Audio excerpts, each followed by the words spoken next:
aku kelingan gubuk kae biyen tak nggo leren ing cagak kebak tulisan warna abang tanda isi perawan jenenge gubuk asmara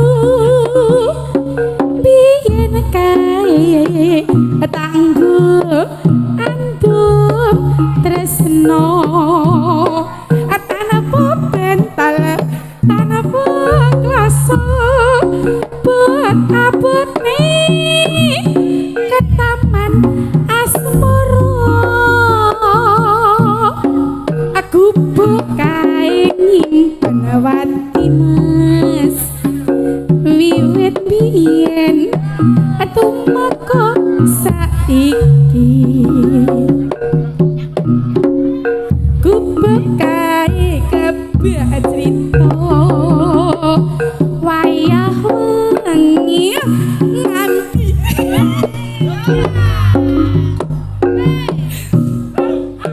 catatan sajroning ati datan luntur saya merati aku kowe dadi garwa mergo leren ning gubuk asmara ya yen liwat aku kelingan gubuk kae biyen tanggo leren kok didum kok sawek ing cagak kebak tulisan warna abang tanda isi perawan jenenge gubuk asmara kae tanggo andum tresno tanpa bental tanpa kuasa buat abot asmara ya gubuk kae nganti besok ora lali yo cembloke tak luronane gubuk kae kebacrita aku mung sing loro wengi nganti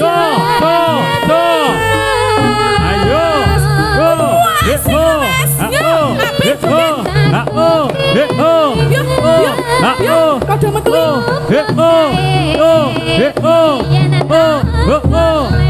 sik tak lebone sik ya kok nyeblok tak luroni kok lek nyeblok wis lisan warna abang tanda isi jenenge gubuk asmara ayo tanggo tresno tanpa bental tanpa kuasa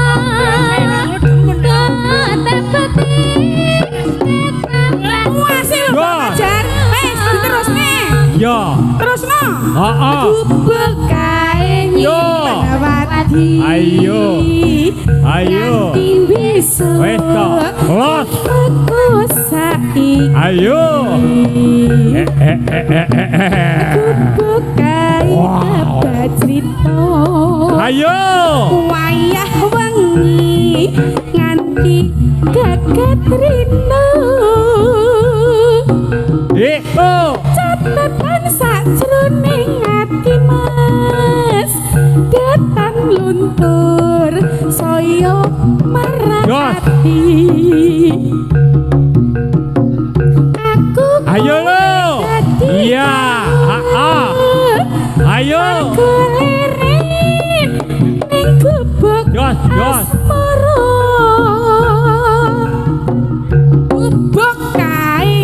Ayo lo, ayo lo, ayo lo, ayo lo. Ora bakal lali. Tukang ngendangen garap iki. Aku mudah-mudahan Bekae kebat cerita tengah wengi nganti ketrina Adatan sajroning ati. Ayo lo, ayo lo. Adatan luntur.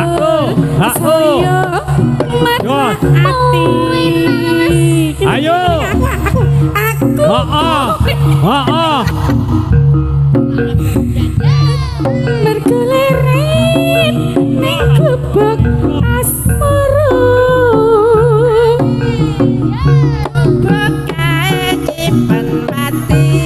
Woyo wis nganti besok. Maka saiki.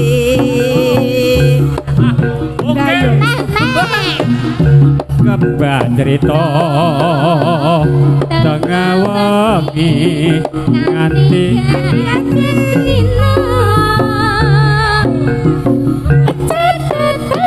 ayo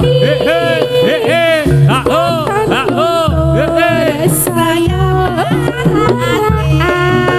hati aku gawe dadi kawon markeleren minggu bok asmara